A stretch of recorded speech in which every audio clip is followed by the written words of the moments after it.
The moment Vanessa Hart signed the bankruptcy papers, she became the youngest billionaire in American history to lose everything before turning 31. But what she didn't know, what nobody knew, was that the collapse of Hart Global wasn't real. Somewhere in a forgotten conference room, a janitor named Caleb Turner was staring at a discarded spreadsheet, his hands shaking, because he'd just found the mistake that would either save an empire or destroy what was left of his quiet life. This is the story of how one overlooked number and one overlooked man changed everything. Stay with me until the end, hit that like button, and drop a comment with your city so I can see how far this story travels. The elevator doors opened to the executive floor of Hart Global for what Vanessa Hart assumed would be the last time. And the silence that greeted her was worse than any scream. She stepped out into the hallway, marble floors polished to a mirror shine, floor-to-ceiling windows overlooking downtown Seattle, art pieces she'd personally selected hanging on walls that now felt like they belonged to someone else. Everything looked the same. Everything felt dead. It was 4:47 p.m. on a Thursday in October, and Vanessa had just signed documents that would dismantle the company she'd spent 8 years building from nothing. Her heels clicked against the marble, each step echoing in the unnatural quiet. Normally, this floor buzzed, phones ringing, assistants rushing between offices, the hum of deals being closed and empires being expanded. Now there was only the distant sound of someone's muffled crying coming from one of the side offices. Vanessa kept walking. She'd sent the announcement 2 hours ago. Short, professional, devastating. Due to insurmountable financial circumstances, Hart Global will be filing for Chapter 11 bankruptcy protection effective immediately. All operations will cease within 72 hours. The board had insisted on the wording. Vanessa had wanted to say more, wanted to apologize, to explain, to scream that she'd done everything right, and it still wasn't enough. But her attorney had physically put his hand over her keyboard and said, "Don't." So she didn't. She reached her office and pushed open the double doors. The space looked untouched, as if the apocalypse hadn't reached this far yet. Her desk was clear except for a single folder, the one containing copies of everything she'd just signed. Her computer was still on, screensaver cycling through photos from the company's history. The first office, barely bigger than a closet. The Series A announcement, the IPO, the Forbes cover. Vanessa walked to this window and pressed her forehead against the cold glass. 30 years old, billionaire at 26, broke at 30. The math didn't even make sense. She'd checked the numbers herself, personally, 3 times. Her CFO, Martin Reeves, had walked her through every line of the quarterly reports, and the conclusion was unavoidable. Hart Global had overextended, misjudged the market, and hemorrhaged cash faster than anyone realized. The assets weren't enough to cover the liabilities. The projections showed nothing but red. The bankruptcy wasn't a choice. It was physics. Vanessa closed her eyes and tried to remember the last time she'd slept more than 4 hours. Tuesday? Monday? The days had blurred together into an endless loop of emergency meetings, investor calls, and lawyers using words like fiduciary duty and inevitable restructuring. She'd fought, she'd begged, she'd offered to sell her personal assets, to take no salary, to do whatever it took. The board had voted 7-2 to file. She was one of the 2. A soft knock at the door made her turn. It was Jessica, her executive assistant, standing in the doorway with her coat already on and her bag over her shoulder. Her eyes were red. "I'm heading out," Jessica said quietly. Vanessa nodded. "You have everything?" "Yeah," Jessica hesitated. "I just wanted to say, I'm sorry. You deserved better than this." Vanessa's throat tightened, but she kept her face neutral. "So did you." Jessica tried to smile and failed. "I'll send you my personal email in case you ever need a reference or anything." "You'll land somewhere great," Vanessa said, and she meant it. Jessica was brilliant. She'd have 5 job offers by Monday. Jessica nodded, lingered for another second like she wanted to say something else, then turned and left. Vanessa listened to her footsteps fade down the hallway. Then she was alone. She stood there for another 10 minutes, watching the city below. Seattle was waking up to the news. The headlines were already spreading. Twitter was on fire. CNBC had run a breaking news alert. By tomorrow morning, every business school in the country would be analyzing what went wrong. Vanessa wondered if they'd figure it out, because she sure as hell hadn't. She grabbed her bag, one of those sleek leather totes that cost more than most people's rent, and took one last look at her office. She thought about taking something, a photo, a memento, some piece of proof that this had all been real, but she didn't. She just turned off the lights and walked out. The elevator ride down felt longer than it should have. Vanessa watched the floor numbers descend, each one a countdown to whatever came next. She had no idea what that was. No plan, no backup. She'd been so sure Heart Global would work that she'd never bothered preparing for the alternative. The doors opened to the lobby, and Vanessa stepped out into chaos. Employees were everywhere, packing boxes, hugging each other, crying, shouting into phones. Security guards stood awkwardly by the exits, unsure whether they were supposed to be helping or just staying out of the way. Someone had already stripped the Heart Global logo off the reception desk, leaving a clean rectangle on the wall where it used to be. Vanessa kept her head down and moved toward the exit. "Miss Hart!" She stopped. A middle-aged man in a suit she didn't recognize was standing a few feet away, holding a microphone. Behind him, a cameraman was already filming. "Ms. Hart, do you have any comment on the bankruptcy?" Vanessa stared at him. "How did you get in here?" "Just a few questions." "Get out!" The reporter didn't move. "Is it true that you're personally liable for some of the debt? Will you be filing individual bankruptcy as well?" Something hot and sharp flared in Vanessa's chest, and she took a step toward him. "I said get out!" One of the security guards finally moved, stepping between them. "Sir, you need to leave." The reporter ignored him, keeping his eyes on Vanessa. "What would you say to the employees who just lost their jobs because of your decisions?" Vanessa felt her hands curl into fists. The security guard physically turned the reporter around and started walking him toward the door. The cameraman followed, still filming. Vanessa stood there, breathing hard, her heart pounding in her ears. This was going to be her life now. Cameras, questions, blame. She turned and headed for the side exit, the one that led to the parking garage. She just needed to get to her car, get home, and lock the door behind her. She could fall apart there, privately, where no one would see. She pushed through this metal door and stepped into the fluorescent-lit concrete of the garage. Her car was on the third level, and she started walking toward the stairs, her footsteps echoing in the empty space. That's when she heard it. "Ms. Hart!" She spun around, ready to tell another reporter to go to hell, but it wasn't a reporter. It was one of the janitors. She'd seen him before. Tall, maybe 6'1", with dark hair that looked like it needed a trim, and a face that always seemed serious. He wore the same navy blue maintenance uniform as the rest of the cleaning staff, and he was holding something in his hand. A piece of paper. Vanessa exhaled slowly. "I don't have time right now." "I know," the janitor said. His voice was quiet, steady. "But you need to see this." "See what?" He held out the paper. Vanessa didn't move. "If this is about severance pay or benefits, talk to HR. I can't help you." "It's not about that." He stepped closer, still holding the paper out. "It's about the numbers." Vanessa blinked. "What?" "The bankruptcy filing. The numbers are wrong." For a moment, Vanessa just stared at him, trying to process what he'd just said. Then she laughed, a short, bitter sound. "The numbers aren't wrong. I checked them myself." "I know you did," he said. "But I found something." Vanessa shook her head. "Who are you?" "Caleb Turner." He gestured with the paper again. "Please, just look."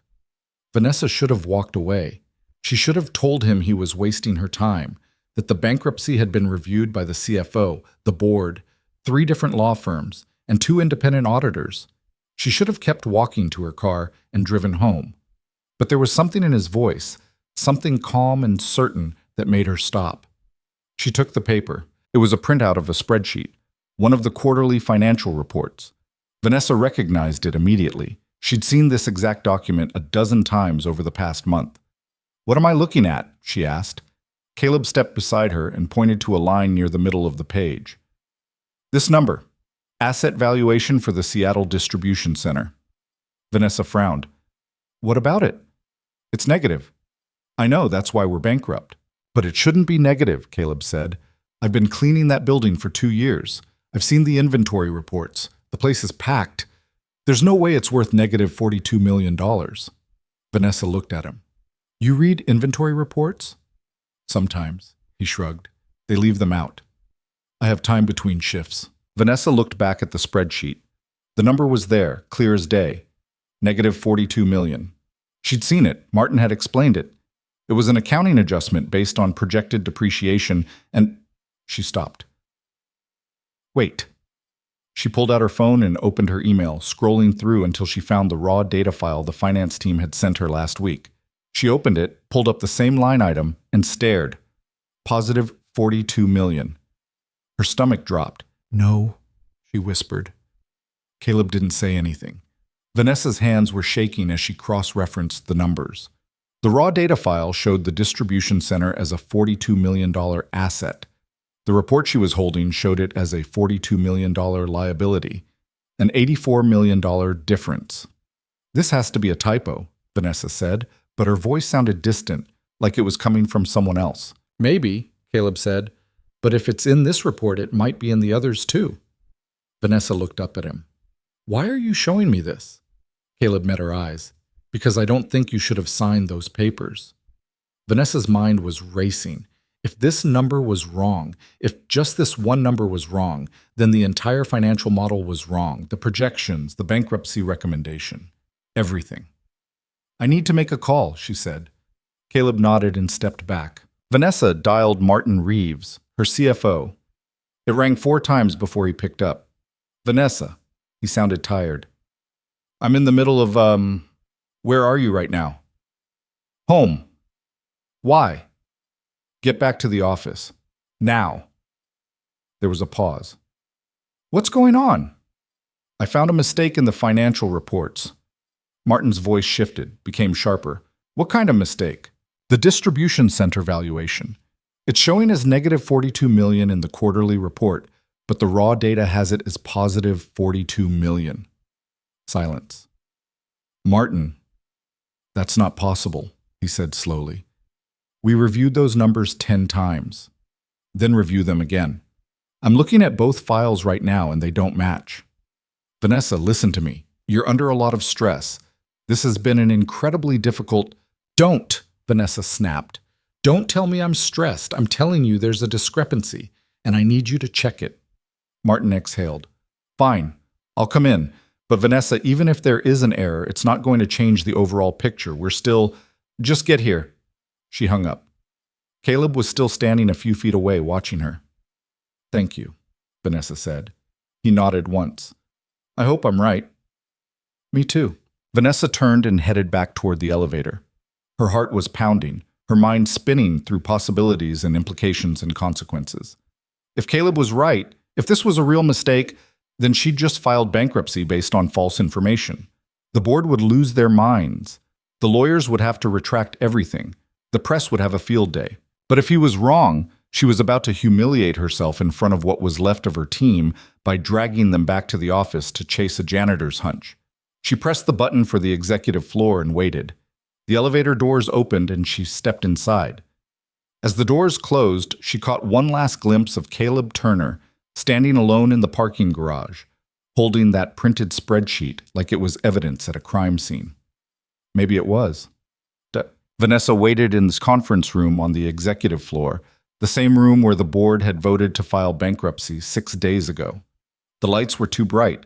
The air smelled like old coffee and desperation. She'd called back everyone she could reach. Martin was on his way. So was Lisa Chen, the senior financial analyst. 2 of the board members, David Kwan and Patricia Gorman, had answered their phones and said they'd come in, though Patricia had made it very clear she thought this was a waste of time. Vanessa sat at the head of the table, Caleb's printout in front of her, her laptop open beside it. She kept comparing the numbers. Positive 42 million, negative 42 million, $84 million hanging on a single symbol. The conference room door opened and Martin walked in. He looked like hell, tie loosened, shirt wrinkled, hair sticking up like he'd been running his hands through it. He was 48, 15 years older than Vanessa, and he'd been with Hart Global since the Series B funding round. She trusted him. She'd always trusted him. Show me, he said without preamble. Vanessa turned her laptop around. Martin leaned over the table, eyes scanning the screen. She watched his expression shift from irritation to confusion to something that looked like fear. Jesus, he whispered. Tell me I'm wrong, Vanessa said. Martin pulled out his phone and started typing. I need to pull the original data entry logs. Lisa Chen arrived 10 minutes later, out of breath and still wearing her gym clothes. She was 29, brilliant, and terrified of making mistakes, which was exactly why Vanessa had hired her. What's the emergency? Lisa asked.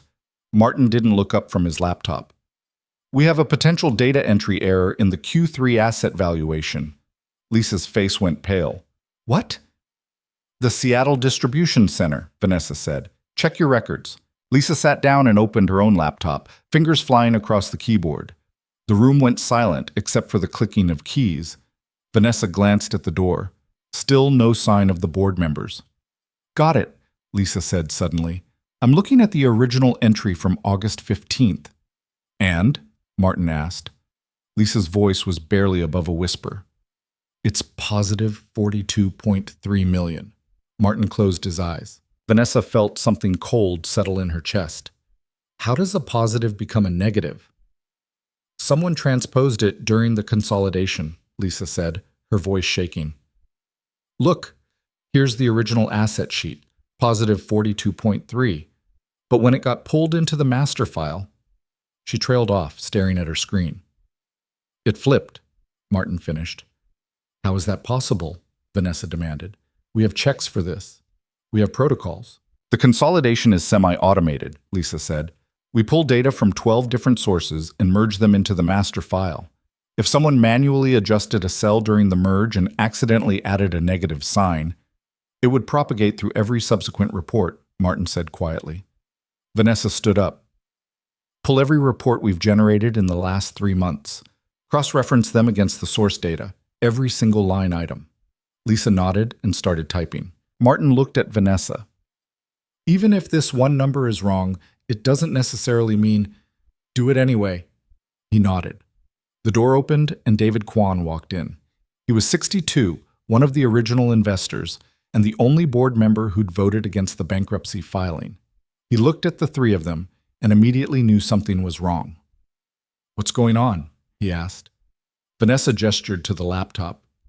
We found an error in the financial reports. David's eyebrows shot up. What kind of error? The kind that might mean we're not actually bankrupt. David went very still. Then he walked over to the table and sat down. Explain. For the next 20 minutes, Vanessa, Martin, and Lisa walked him through what they'd found. David listened without interrupting, his expression unreadable. When they finished, he was quiet for a long moment. Who found this? He finally asked. Vanessa hesitated. One of the building maintenance staff. David blinked. A janitor? Yes? How? He saw a discarded copy of the report and noticed the number didn't match what he'd observed in the physical facility. David leaned back in his chair. A janitor saved this company. Maybe, Vanessa said.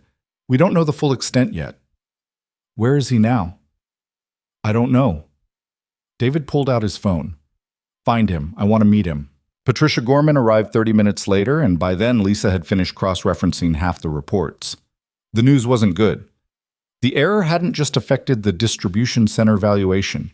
It had cascaded through the entire financial model like a virus, flipping positives to negatives, inflating liabilities, deflating assets. Every projection, every forecast, every analysis they'd relied on for the bankruptcy decision was built on corrupted data. Patricia stood at this end of the table, her face flushed. This is impossible. We had auditors review these reports. The auditors reviewed what we gave them, Martin said quietly. If the source data was wrong, they wouldn't have caught it. That's not how audits work, Patricia snapped. That's exactly how audits work, David said. They verify process compliance, not data accuracy at the entry level. Patricia turned to Vanessa. You're telling me we filed bankruptcy because of a typo? I'm telling you we filed bankruptcy based on false information, Vanessa said. Whether it was a typo, a system error, or something else, I don't know yet. This is a disaster. The disaster was filing bankruptcy prematurely, David said. This is a correction. Patricia's jaw tightened. Do you have any idea what this is going to do to our credibility? We just told the entire world we're insolvent, and now we're going to say, never mind. We're going to tell the truth, Vanessa said. The truth is going to destroy us. The lie already did. Patricia stared at her, then turned and walked out of the room. Vanessa watched her go, feeling something heavy settle in her chest. David stood up. I'll start making calls. We need to halt the bankruptcy proceedings immediately. Agreed, Martin said. And someone find that janitor, David added. I want to shake his hand. It took Vanessa 40 minutes to track down Caleb Turner. He wasn't in the building. He'd clocked out 20 minutes after showing her the spreadsheet and gone home. Vanessa had to call the facilities manager, who gave her Caleb's personal cell number with a warning that he doesn't usually answer. He answered on the second ring. Hello? Mr. Turner, this is Vanessa Hart. A pause. Did I get something wrong? No, Vanessa said.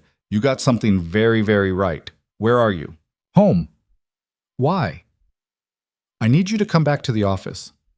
Now? Yes. Another pause. Is this about the number? It's about a lot more than one number. Please, can you come back? He hesitated. I have my daughter. I can't just leave her. Vanessa closed her eyes. Of course he had a daughter. Of course he had a life outside of this building. How old is she? 6. Bring her. What? Bring her with you. We have a break room with snacks and a TV. She'll be fine for an hour. Silence. Mr. Turner, you may have just saved this company. I need you here. Okay, he said finally. I'll be there in 20 minutes. Vanessa hung up and leaned against the wall, feeling the full weight of the last few hours finally catching up with her. If Caleb was right, if the data was corrupted, then Hart Global wasn't dead. Wounded, maybe. Bleeding, but not dead. And if the company wasn't dead, then Vanessa had just put 300 people out of work for nothing. She pressed her palms against her eyes and tried to breathe. Caleb arrived with his daughter exactly 20 minutes later. Vanessa met them in the lobby. The little girl, Emma, Caleb said her name was, had dark curly hair and wore a pink jacket with a unicorn on it. She held her father's hand tightly and stared up at the massive lobby with wide eyes. Thank you for coming, Vanessa said. Caleb nodded. This is Emma. Vanessa crouched down to Emma's level. Hi, Emma. I'm Vanessa. Emma didn't say anything, just pressed closer to her father's leg. She's shy, Caleb said quietly. That's okay. Vanessa stood up. There's a break room on the second floor. It has a TV and some books. Will that work? Yeah, thanks. Vanessa led them to the elevator and up to the second floor. The break room was empty. Most of the staff was long gone, and Vanessa turned on the TV, found a cartoon channel, and set Emma up on the couch with a juice box from the fridge. Caleb knelt beside his daughter. I'll be right down the hall, okay? You stay here and watch TV. Emma nodded, already engrossed in whatever animated show was playing. Caleb stood and followed Vanessa out into the hallway. I'm sorry to pull you away from her, Vanessa said. It's fine. Caleb glanced back at the break room. What did you find? Everything. His expression didn't change. Everything. The error wasn't just one number. It was systemic. It affected every report we based the bankruptcy decision on. Caleb went very still. So you're not bankrupt? We don't know yet, but we're definitely not as bankrupt as we thought we were. He exhaled slowly. Jesus. Yeah. They walked to the conference room. David, Martin, and Lisa were still there, surrounded by laptops and printouts. They all looked up when Vanessa and Caleb entered. David stood immediately and extended his hand. You must be Mr. Turner. Caleb shook it. Yes, sir. David Kwan. I'm on the board. He smiled. You just did something extraordinary. Caleb looked uncomfortable. I just pointed out a number that didn't make sense. That number might have saved 300 jobs, David said. I'd call that extraordinary. Lisa looked up from her laptop. We've cross-referenced 80% of the data now. The error originated in the August consolidation and propagated through every subsequent report. Estimated impact is between $70 and $90 million. Vanessa felt her knees go weak. 90 million? Pending final verification, Lisa said. But yes. Martin rubbed his face. That changes everything. Can we reverse the bankruptcy filing? Vanessa asked. It's complicated, David said. We filed this afternoon. Technically, we're still in the preliminary stages. If we move fast, and I mean very fast, we might be able to halt proceedings before they become official. Do it, Vanessa said. David nodded. I'll call our attorney. He stepped out of the room, phone already to his ear. Vanessa turned to Caleb. How did you even notice this? Caleb shrugged. I used to run a small business with my dad. Landscaping company. Nothing like this, but I learned how to read financials. When I saw that number, it just felt wrong. Felt wrong, Martin repeated. 90% of executives wouldn't have caught that. Maybe that's the problem, Caleb said quietly. The room went silent. Vanessa stared at him. What do you mean? Caleb hesitated, like he was weighing whether to say what he was thinking. Then he met her eyes. I mean, I've been cleaning this building for 2 years. I've seen a lot of meetings, a lot of reports left on desks, and from what I can tell, most of the time people trust the system more than they trust what they see. That's how businesses scale, Martin said, though his voice lacked conviction. Maybe, Caleb said. But when the system breaks, no one notices until it's too late. Vanessa felt something shift inside her, like a lock clicking open. He was right. She'd trusted the reports, trusted the auditors, trusted the board. She'd stopped asking questions because everyone around her seemed so certain, and certainty was supposed to mean competence. But Caleb, who had no MBA, no executive title, no reason to care, had asked the one question no one else thought to ask. Does this number make sense? David came back into the room. Attorneys are drafting an emergency motion to stay the bankruptcy proceedings. We'll file first thing tomorrow morning. What are the chances it works? Vanessa asked. 60-40 in our favor, David said. Well, the filing was recent enough that we have grounds to argue procedural error, but it's going to be messy. Everything's already messy, Vanessa said. Fair point. Lisa closed her laptop. I finished the cross-reference. Final impact, $86.4 million. Martin let out a long breath. So we're not bankrupt.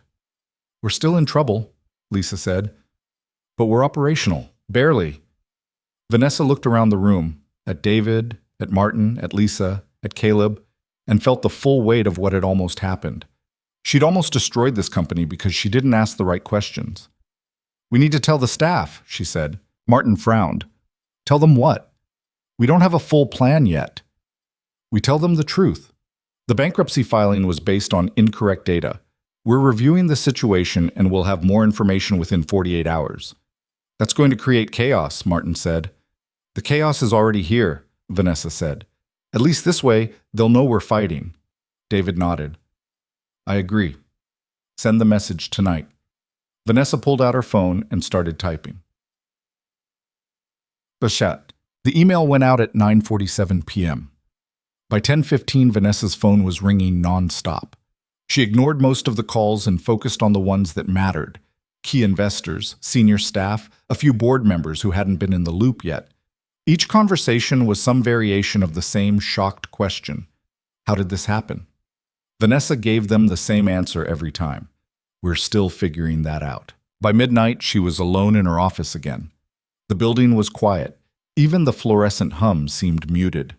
There was a soft knock at the door. Vanessa looked up. Caleb was standing in the doorway, Emma asleep in his arms. Sorry, he said quietly. She fell asleep in the break room. I didn't want to leave without saying something. Vanessa stood. You don't need to apologize. You saved us. Caleb shifted Emma's weight carefully. I just showed you a number. You showed me the truth, Vanessa said. That's not a small thing. He nodded slowly, then hesitated. Can I ask you something? Of course. Why did you listen to me? Vanessa blinked.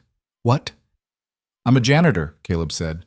You had no reason to believe me. You could have told me to mind my own business and no one would have blamed you. So why did you listen? Vanessa thought about it. Because you were calm. Calm? Everyone else was panicking, Vanessa said. The board, the lawyers, the staff. Everyone was so sure the world was ending that they stopped questioning whether it actually was. But you weren't panicking. You just saw something that didn't make sense and said so. I think part of me needed to hear that. Caleb was quiet for a moment. I hope it helps. It already has. He nodded and turned to leave, then paused. For what it's worth, I don't think you failed. I think you trusted the wrong people. Maybe, Vanessa said, Or maybe I didn't trust myself enough. Caleb looked at her for a long moment, then nodded once and walked out. Vanessa stood there in the dark office, watching through the window as Caleb crossed the parking garage below, Emma's head resting on his shoulder. She thought about trust, about systems, about the difference between competence and certainty, and for the first time in weeks she felt something other than fear. She felt angry, not at Caleb, not even at Martin or the board, at herself, because she'd built a company where someone like Caleb Turner, observant, careful, willing to speak up, would never have been heard unless the world was already on fire. And that, Vanessa realized, was the real failure. Not the spreadsheet error, not the bankruptcy filing. The failure was building a system where the truth had to fight to be seen. She sat back down at her desk, opened her laptop, and started writing. Not an email, not a memo, a plan. Because if Hart Global was going to survive, it wasn't going to survive the way it had before. It was going to have to become something different, something better. Something that didn't need a janitor with a spreadsheet to save it at the last possible second. Vanessa typed through the night, and when the sun came up over Seattle, she was still there, exhausted, angry, and for the first time in a long time, certain about what came next. The emergency motion to stay the bankruptcy proceedings was filed at 8:03 a.m. the next morning, and by 8:45, Vanessa's phone was exploding with messages from journalists who'd somehow gotten wind of it before the court clerk had even stamped the paperwork. She sat in the conference room with David and Martin, watching CNN run a breaking news banner that read, Hart Global reverses bankruptcy filing. Data error cited. Well, David said dryly, so much for controlling the narrative. Martin had his head in his hands. This is going to be a nightmare. He wasn't wrong. By 9 o'clock, the story had gone viral. Twitter was ablaze with hot takes. Reddit threads were dissecting every detail. Financial analysts were going on record calling it everything from unprecedented to catastrophically incompetent. One particularly brutal headline from Bloomberg read, Billionaire CEO can't read her own balance sheet. Vanessa stared at her laptop screen, watching the stock price, what was left of it, swing wildly as the market tried to figure out what the hell was happening. We need to make a statement, she said. Agreed, David said. But it needs to be airtight, no hedging, no corporate speak. People want to know what happened and what we're doing about it. I'll draft something, Martin offered. No. Vanessa closed her laptop. I'll do it. Martin looked at her. Vanessa, with all due respect, you're the face of this disaster. Maybe it's better if what? If I hide? Vanessa's voice was sharper than she intended. This happened on my watch. I signed the bankruptcy papers. I'm not going to let someone else clean up my mess. David nodded slowly. She's right. This needs to come from her. Martin didn't argue, but the look on his face said he thought it was a mistake. Vanessa stood and walked to the window. Outside, a small crowd had gathered on the sidewalk, reporters mostly, but also a few employees who'd shown up despite the chaos, probably hoping for answers. I'm going to do a press conference, Vanessa said. Martin's head snapped up. What? No, absolutely not. Why not? Because you'll get eaten alive, Martin said. These people don't want answers. They want blood. Then I'll give them honesty instead. Vanessa, I'm doing it, she said, and her tone made it clear the conversation was over. David pulled out his phone. I'll call our PR team. We can set it up for this afternoon. No PR team, Vanessa said. Both men stared at her. You're joking, Martin said. I'm not. No scripts, no talking points, no handlers, just me. That's suicide, Martin said flatly. Maybe, Vanessa said, but it's honest. David studied her for a long moment, then nodded. I'll set it up. The press conference was scheduled for 2 o'clock in the lobby of Hart Global. Vanessa spent the hours leading up to it doing the one thing she'd avoided for the past 24 hours. She read every article, every tweet, every comment thread about the bankruptcy filing and the subsequent reversal. It was brutal. Vanessa Hart proves that being young and rich doesn't mean you're competent. How do you file bankruptcy by accident? This is literally her only job. Imagine being a billionaire and not knowing how to read a spreadsheet. Fire everyone involved and start over. This company is a joke. Vanessa read them all, every single one. And when she was done, she sat back in her chair and realized something. They weren't entirely wrong. She had missed the error. She had trusted the system blindly. She had signed papers that would have destroyed 300 lives without triple-checking the foundation they were built on. The fact that the error wasn't originally hers didn't change the fact that she'd failed to catch it. At 1:45, Jessica knocked on her door. She'd come back to the office that morning after Vanessa's email, along with about 60 other employees who apparently weren't ready to give up yet. "They're ready for you downstairs," Jessica said. Vanessa stood and smoothed her blazer. She'd dressed carefully that morning. Black suit, white blouse, minimal jewelry. Professional but not flashy.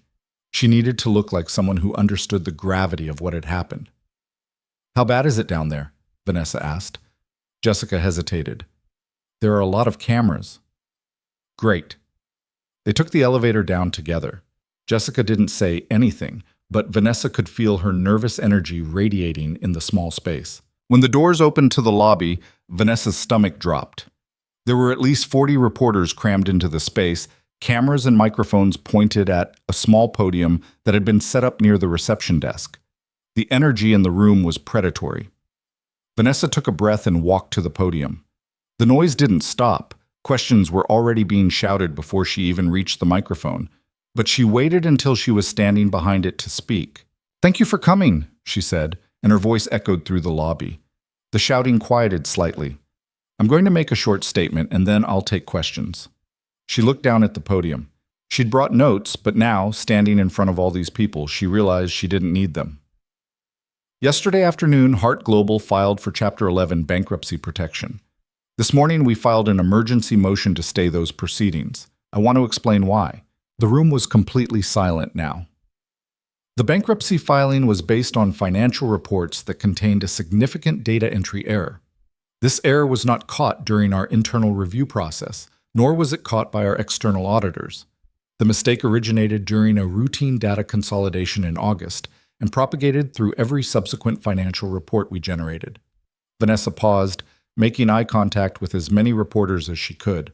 The error was discovered by Caleb Turner, a member of our facility's maintenance staff, who noticed a discrepancy in one of the reports and brought it to my attention. After reviewing the data, we determined that the error affected multiple line items and resulted in an inaccurate assessment of the company's financial position. A reporter near the front raised his hand, but Vanessa kept talking. "I want to be very clear about something. This error does not erase the challenges Hart Global is facing. We are still dealing with significant financial pressure, and there is a lot of work ahead of us. But we are not insolvent, and we should not have filed bankruptcy." She gripped the edges of the podium. "I take full responsibility for this failure. I signed those bankruptcy papers without questioning the foundation they were built on. I trusted the system, and the system failed. But ultimately, the responsibility is mine. I failed the employees of this company, our investors, and everyone who believed in what we were building. I'm sorry." The room erupted with questions. "Ms. Hart, are you going to resign? How much money did this error represent? Do you plan to sue the auditors? Who specifically made the data entry mistake?" Vanessa held up a hand. "One at a time, please." She pointed to a woman near the back. "Rachel Morrow, Wall Street Journal. You said a janitor found the error. How did that happen?" Mr. Turner noticed that the asset valuation for one of our facilities didn't align with what he'd observed working in that building. He brought the discrepancy to my attention, and we investigated from there. "So a janitor caught something your entire finance team missed?" Rachel's tone was sharp. "Yes." The room buzzed with murmurs. Vanessa pointed to another reporter. "Tom Chen, Reuters. Will there be any personnel changes as a result of this?" Vanessa had been expecting this question. "We're conducting a full review of our financial oversight processes. Any personnel decisions will be made after that review is complete." "That sounds like a non-answer," Tom said. "It's the only answer I have right now," Vanessa said. "Next question." A man near the front spoke up without being called on. "Are you worried about shareholder lawsuits?" "I'm worried about a lot of things," Vanessa said. "But my primary focus right now is stabilizing this company and making sure this never happens again." "How can shareholders trust you after this?" Vanessa met his eyes. "I don't know if they can. That's up to them." The honesty seemed to catch him off guard. He didn't follow up. Another reporter jumped in. "Ms. Hart, Bloomberg reported this morning that you personally lost over $300 million in net worth due to the stock collapse. Do you blame the person who made the data entry error for that? Vanessa felt a flash of anger but kept her voice steady. No, I blame myself for not catching it. But someone made a mistake that cost you hundreds of millions of dollars. Don't you want accountability? I want to understand what happened so we can fix the system that allowed it, Vanessa said. Blaming one person for a systemic failure doesn't solve anything. The questions kept coming for another 20 minutes. Some were legitimate. Some were designed to get a soundbite. A few were just cruel. Vanessa answered all of them as honestly as she could. When it was finally over, she stepped away from the podium and walked back to the elevator, ignoring the follow-up questions being shouted at her back. Jessica was waiting by the elevator doors. You did good, Jessica said quietly. Vanessa shook her head. I have no idea what I just did. The elevator doors opened and they stepped inside. As the doors closed, Vanessa caught a glimpse of the reporters already typing furiously on their phones, uploading clips, writing headlines. She leaned against the elevator wall and closed her eyes. That was either the smartest thing I've ever done or the dumbest, she said. Probably both, Jessica said. Vanessa laughed, a short, exhausted sound. Yeah, probably. By 5 o'clock, the press conference had been clipped, analyzed, and memed across every platform imaginable. The general consensus seemed to be split. Half the internet respected her honesty, and the other half thought she was incompetent and should step down immediately. Vanessa tried not to read the comments, but it was impossible not to see them. They were everywhere. She was back in her office when Martin knocked and walked in without waiting for an answer. We need to talk about Caleb Turner, he said. Vanessa looked up. What about him? The press is trying to find him. I've already gotten 3 calls from reporters asking for his contact information.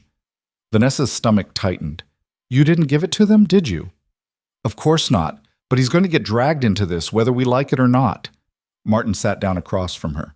We need to decide how we're going to handle it. We're not going to handle it, Vanessa said. Caleb's not part of this circus unless he chooses to be. Vanessa, he's already part of it. You mentioned him by name in a press conference. People are going to dig. Then we make it clear he's off limits. Martin rubbed his temples. That's not how the media works. I don't care how the media works. Caleb didn't ask for any of this. He showed me a number and I made the decision to investigate. This is my mess, not his. You're being naive. Maybe, Vanessa said, but I'm not going to throw him to the wolves because it's convenient. Martin stood. Fine, but when reporters start showing up at his house, don't say I didn't warn you. He walked out, and Vanessa sat there feeling a fresh wave of guilt. She pulled out her phone and found Caleb's number. He answered on the 3rd ring. Hello? Mr. Turner, it's Vanessa Hart. Do you have a minute? Yeah, is everything okay? I need to warn you about something. The press knows your name. They're going to try to contact you. There was a pause. Why? Because I mentioned you in the press conference today. I'm sorry. I should have asked your permission first, but I wanted to make sure you got credit for what you did. I don't want credit, Caleb said, and he sounded almost panicked. I just pointed out a number. I know. But that number is a big deal, and people want to talk to you about it. What am I supposed to say? Nothing, if you don't want to. You don't owe anyone an explanation. Caleb was quiet for a moment. Are you okay? The question caught Vanessa off guard. What? I saw the press conference. You looked, I don't know, tired. Vanessa laughed bitterly. That's a diplomatic way to put it. I just meant, Caleb hesitated. It seemed like they were pretty hard on you. They have every right to be. Do they? Vanessa frowned. What do you mean? I mean, you didn't make the mistake. You just trusted the people you hired to do their jobs. That's not the same thing as being incompetent. Vanessa felt something loosen in her chest. Thank you for saying that. It's true. They were both quiet for a moment. Listen, Vanessa said, if reporters do contact you, you can tell them to go through our PR team. You don't have to deal with this alone. Okay. And Caleb, yeah? Thank you for everything. You already thanked me, I know, but I don't think I've said it enough. When Vanessa hung up, she sat back in her chair and stared at the ceiling. Caleb was right. She hadn't made the original mistake. But she'd built the environment where that mistake could happen and go unnoticed until it was almost too late. That was on her. The next morning, the court granted the emergency stay on the bankruptcy proceedings, pending a full review of the corrected financial data. It was a temporary reprieve, but it gave Hart Global breathing room to figure out what came next. Vanessa called an all-staff meeting for 10 o'clock. About 200 employees showed up, not everyone, but more than she'd expected. They gathered in the main event space on the third floor, filling the rows of chairs and standing along the walls. Vanessa stood at the front. No podium, no microphone, just her. "Thank you for coming," she said, and her voice carried across the quiet room. "I know the last 48 hours have been confusing and terrifying, and I owe you an explanation." She walked them through everything: the data error, the bankruptcy filing, the reversal, the court's decision. She didn't sugarcoat it. She didn't try to spin it into something positive. "We're not out of the woods yet," she said. "We still have serious financial challenges ahead of us. But we're not bankrupt, and that means we have a chance to fix this." A hand went up in the third row. It was Marcus, one of the software engineers. "Yes?" Vanessa said. "Are we getting our jobs back?" Vanessa took a breath. "If you want them, yes. We're reinstating everyone who was terminated as part of the bankruptcy process." A murmur rippled through the room. "But I need to be honest with you," Vanessa continued. "Things are going to be different. We're going to have to make cuts in other areas. We're going to have to restructure. And I can't promise that everyone's role will look the same as it did before." Another hand. A woman near the back. "What about severance for people who don't want to come back?" "We'll honor the severance packages that were outlined in the bankruptcy filing," Vanessa said. "If you decide this isn't the right place for you anymore, I understand." "And what about accountability?" someone else asked. "Who's getting fired for this?" Vanessa met the person's eyes. "We're conducting a full review of what happened, but I want to be very clear. This wasn't one person's fault. This was a systemic failure, and fixing it is going to require systemic change." "That sounds like no one's getting fired," the same voice said. "It sounds like I'm not going to scapegoat someone to make myself feel better," Vanessa said. "If you're looking for a public execution, you're not going to get it from me." The room went quiet. Vanessa let the silence sit for a moment before continuing. "I know trust is broken right now. I know some of you are angry, and you have every right to be. But I'm asking you to give me a chance to fix this. Not because I deserve it, but because this company is worth fighting for." No one said anything. Vanessa nodded. "That's all I have. If you have questions, my office is open." She walked out of the room, and the silence followed her all the way to the elevator.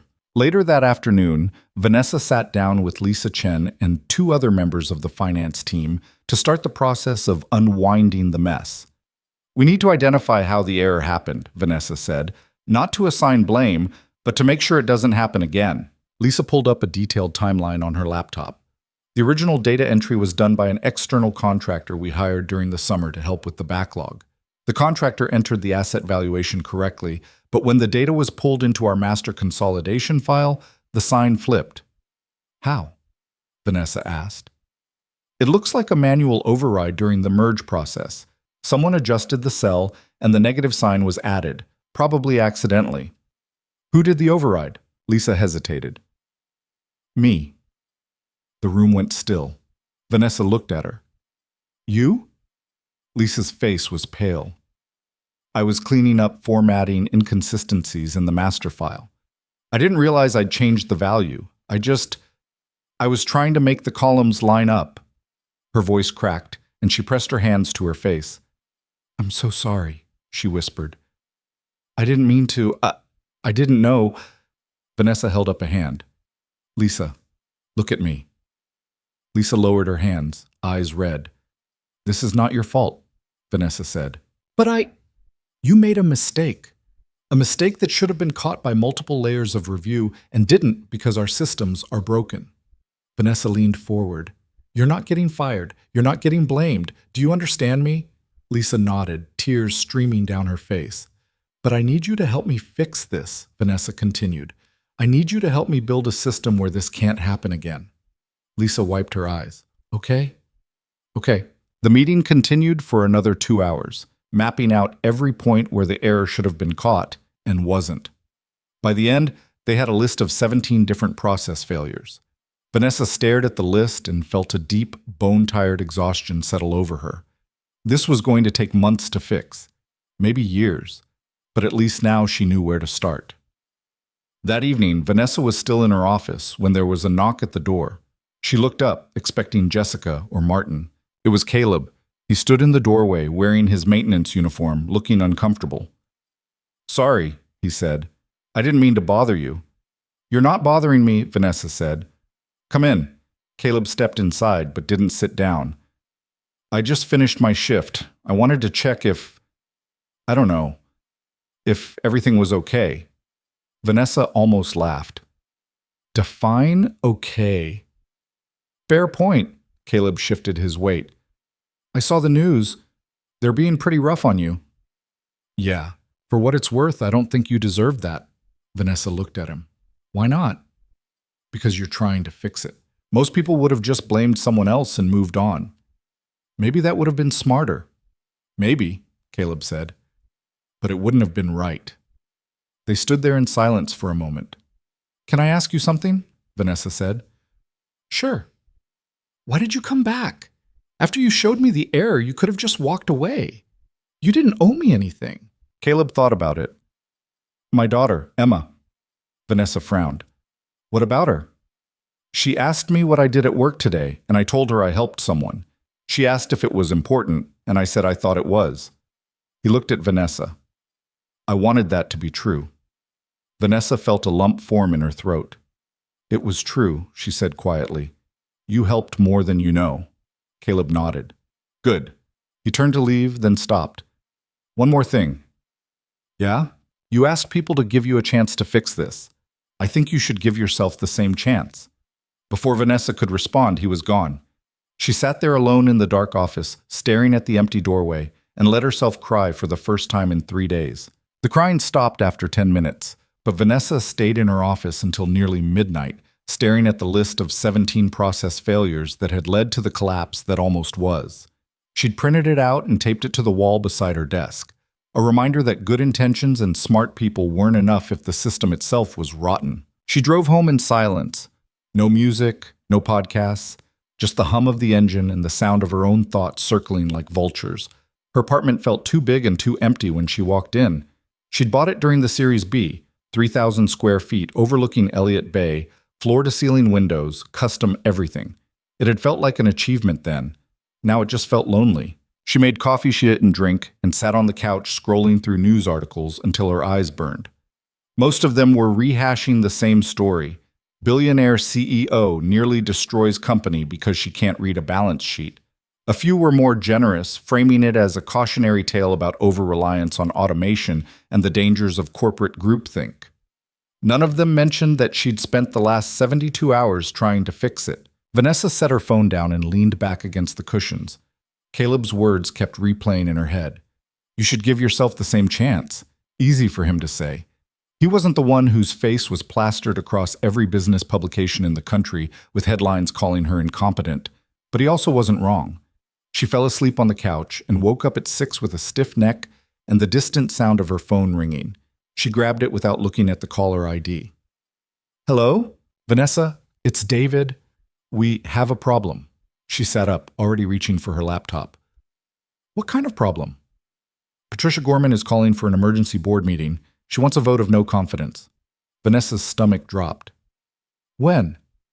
"Tomorrow morning, 9 a.m.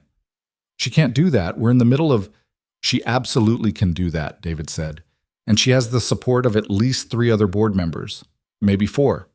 Vanessa stood and started pacing. "On what grounds?" "Gross negligence. Failure to execute fiduciary duty. She's arguing that the data error happened under your watch, and that your leadership is a liability to the company. That's bullshit. I agree, but it doesn't matter if it's true. It matters if she can get the votes." Vanessa pressed her palm to her forehead. "How bad is it?" David was quiet for a moment. 50-50. Maybe worse. Jesus. "You need to prepare a defense, and Vanessa, it needs to be airtight." The call ended, and Vanessa stood in the middle of her living room, phone still pressed to her ear, feeling the full weight of what was about to happen. Patricia Gorman wanted her out. And if Patricia succeeded, Hart Global would be handed over to someone who'd probably dismantle it piece by piece in the name of shareholder value. Vanessa set the phone down and walked to the window. The sun was just starting to rise over the water, turning the sky pink and gold. It was beautiful. She didn't feel it. She grabbed her keys and headed back to the office. By 7:30, Vanessa was sitting in the conference room with Martin and Jessica, surrounded by printouts of financial reports, legal briefs, and the corrected data models that proved Hart Global wasn't insolvent. Patricia's going to argue that the error itself is evidence of failed leadership, Martin said. She'll say you should have caught it, and the fact that you didn't means you're not capable of running this company. And what's our counter-argument, Vanessa asked, that the error was systemic, not individual, that it passed through multiple layers of review, including external auditors, which means it's a process failure, not a leadership failure. Jessica looked up from her laptop. That's not going to be enough. Patricia will just say that you're responsible for the process. She's right, Vanessa said. Martin frowned. So what do we do? Vanessa thought about it. We don't argue that I'm not responsible. We argue that I'm the best person to fix it. How? By showing them what I'm already doing. Vanessa stood and walked to the whiteboard mounted on the wall. She grabbed a marker and started writing. New financial oversight protocols, mandatory third-party verification on all major data consolidations, cross-departmental review teams, real-time auditing dashboards. Martin leaned back in his chair. That's going to cost a fortune. Less than another bankruptcy filing. Fair point. Jessica was typing quickly. I'll pull together a presentation. We can have it ready by tonight. Make it simple, Vanessa said. No corporate jargon, just clear, straightforward changes that prove we're serious about fixing this. Martin rubbed his face. Vanessa, even if this works, even if you convince the board to keep you, you're going to be under a microscope for the next year. Every decision, every move, every hire. They're going to be looking for a reason to get rid of you. Then I won't give them one. The rest of the day was a blur of preparation. Vanessa worked with Jessica to build the presentation, refining every slide until it was clean and defensible. Martin reached out to the board members who were still on the fence, trying to shore up support. David made calls to major investors, reassuring them that the company was stable and that removing Vanessa would only create more chaos. By 8 that evening, Vanessa's eyes were burning and her hands were shaking from too much coffee and not enough food. Jessica ordered pizza, and they ate it standing up in the conference room, barely tasting it. You should go home, Vanessa said. Get some sleep. Jessica shook her head. I'm not leaving until this is done. Jessica, I mean it. Jessica set down her slice and looked at Vanessa. You gave me a job when no one else would. I'm not bailing on you now. Vanessa felt her throat tighten. Thank you. Jessica nodded and went back to her laptop. At 9:30, Vanessa's phone buzzed with a text from an unknown number. Saw the news. You holding up okay? She frowned and typed back. Who is this? The response came immediately. Caleb. Sorry, should have said that first. Vanessa felt a small, unexpected smile tug at her lips. She typed, How'd you get my number? You called me yesterday. It's saved in my phone. Right, of course. I'm fine, she typed. Busy, but fine. You're a bad liar. Vanessa laughed, actually laughed, for the first time all day. Maybe. There was a pause, then another message. Emma wanted me to tell you she hopes you're okay. She saw you on TV and asked if you were the nice lady from the big building. Vanessa stared at the message, something warm and painful spreading through her chest. She typed, Tell her thank you. That means a lot. Will do. Good luck tomorrow. Vanessa set the phone down and closed her eyes. She had no idea if she was going to survive the board meeting. But for the first time since David's call that morning, she felt like maybe it was worth fighting for. The emergency board meeting was held in the largest conference room on the executive floor. 9 board members sat around the long table, their faces ranging from sympathetic to outright hostile. Patricia Gorman sat directly across from Vanessa, her expression calm and controlled in a way that made Vanessa's skin crawl. David sat to Vanessa's right. Martin was in the back of the room, along with the company's legal counsel. Patricia called the meeting to order at exactly 9 a.m. Thank you all for coming on short notice, Patricia said, her voice smooth and professional. I know this has been a difficult week for everyone, but I believe it's critical that we address the leadership crisis facing this company before it causes any further damage. Vanessa kept her face neutral, even as the word crisis landed like a punch. Patricia continued, "The bankruptcy filing and subsequent reversal have exposed serious flaws in Hart Global's financial oversight and decision-making processes. These flaws occurred under Vanessa Hart's leadership, and I believe they demonstrate a fundamental inability to manage a company of this scale and complexity." One of the other board members, Richard Castellano, spoke up. "Patricia, with all due respect, the error was corrected before any permanent damage was done. Isn't this an overreaction?" Patricia turned to him. "Richard, we filed bankruptcy. We told the world we were insolvent. Do you have any idea what that's done to our credibility? Our stock price has dropped 40%. Investors are fleeing. Clients are reconsidering contracts. That's not an overreaction. That's a disaster." Another board member, Sharon Yu, nodded. "I agree with Patricia. This isn't about blame. It's about competence. Vanessa missed something that should have been caught, and that raises serious questions about her ability to lead." David leaned forward. "She didn't miss it alone. The error passed through multiple layers of review, including external auditors. This was a systemic failure, not an individual one." "But she's the CEO," Patricia said. "The system is her responsibility." "And she's taking responsibility," David shot back. "She's already implementing new protocols to prevent this from happening again." Patricia smiled thinly. "That's admirable. But I don't think it's enough. I'm calling for a vote of no confidence in Vanessa Hart's leadership." The room went silent. Vanessa took a breath and stood. "Before you vote, I'd like to say something." Patricia gestured to her. "Of course." Vanessa walked to the front of the room and connected her laptop to the projector. The presentation Jessica had prepared appeared on the screen behind her. "You're right," Vanessa said, looking directly at Patricia. "I am responsible for the system that failed. I built it. I trusted it. And I didn't question it when I should have." She clicked to the next slide, which showed the timeline of the data error. But responsibility doesn't mean resignation. It means fixing what's broken. Over the past 3 days, I've worked with our finance team to identify every point where this error should have been caught and wasn't. We found 17 different process failures. She clicked through slides showing each failure point and the corresponding fix. "I'm implementing new financial oversight protocols that include mandatory third-party verification on all major data consolidations, cross-departmental review teams to catch discrepancies before they propagate, and real-time auditing dashboards that flag anomalies immediately." Richard leaned forward. "That's going to be expensive." "Less expensive than bankruptcy," Vanessa said, "and less expensive than losing investor confidence." She clicked to the next slide, which showed projected costs versus projected risk mitigation. "I'm also restructuring our internal communication systems to make sure that employees at every level can flag concerns without fear of retaliation. The error that nearly destroyed this company was caught by someone outside the finance department because he wasn't afraid to speak up. That shouldn't be an anomaly. It should be standard." Sharon frowned. "You're talking about cultural changes. That takes years." "It takes as long as it takes," Vanessa said, "but it starts now." She clicked to the final slide, which was blank except for a single sentence.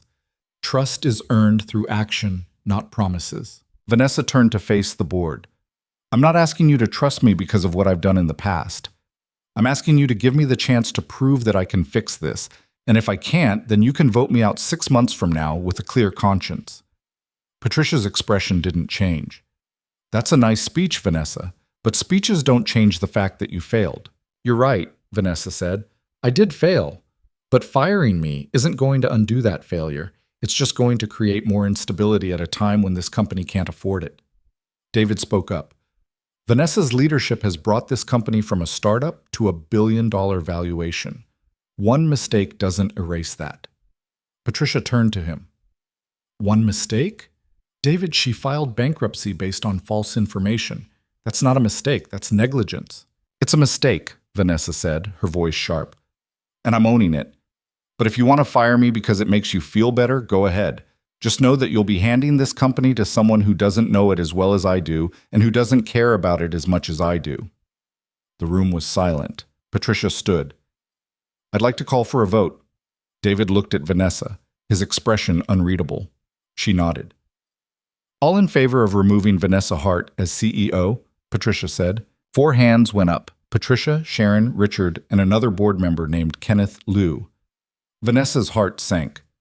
All opposed? 5 hands went up. David, along with 3 other board members who'd stayed quiet during the entire meeting. The motion failed, barely. Patricia's jaw tightened, but she nodded stiffly. The motion fails. Meeting adjourned. She gathered her things and walked out without another word. The rest of the board filtered out slowly, some of them stopping to shake Vanessa's hand, others avoiding eye contact entirely. When the room was finally empty except for Vanessa, David, and Martin, Vanessa sat down heavily in her chair. That was close, Martin said. Too close, David agreed. Vanessa, you need to be very careful for the next few months. Patricia's not going to let this go. I know, David stood. For what it's worth, you did well in there. Thanks. He left, and it was just Vanessa and Martin. Martin sat down across from her. You really think you can fix this? Vanessa looked at him. I have to. That's not an answer. It's the only one I have. Martin studied her for a long moment, then nodded. Okay, then let's get to work. Over the next 2 weeks, Vanessa threw herself into rebuilding Hart Global's oversight systems with a focus that bordered on obsession. She met with the finance team daily, reviewed every new protocol personally, and implemented the changes she'd promised the board. It was exhausting, it was frustrating, and it was absolutely necessary. One afternoon, she was in her office going over the new auditing dashboard when Jessica knocked on the door. You have a visitor, Jessica said. Vanessa looked up. I don't have anything on my calendar. I know, but he says it's important. Vanessa frowned. Who is it? Jessica stepped aside and Caleb walked in. He looked uncomfortable, hands shoved in the pockets of his jacket, but he met Vanessa's eyes. Hi, he said. Vanessa stood. Caleb, what are you doing here? I wanted to talk to you about something. Okay, sit down. Caleb sat in the chair across from her desk, and Vanessa sat back down. What's going on? She asked. Caleb hesitated. I've been thinking about what you said, about building a system where people at every level can speak up. Yeah? I don't think you can do that unless you actually listen to those people. Vanessa tilted her head. I'm listening now. I know, but I mean, structurally, like how many people on your executive team have ever worked outside of corporate America? Vanessa blinked. I don't know. Why? Because if everyone in charge has the same background, they're all going to have the same blind spots.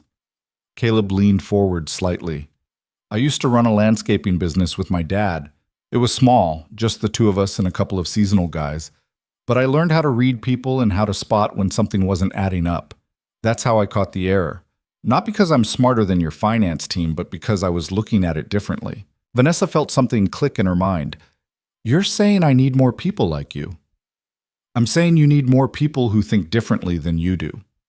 Vanessa sat back in her chair, processing that. You're right. Caleb looked surprised. I am? Yeah.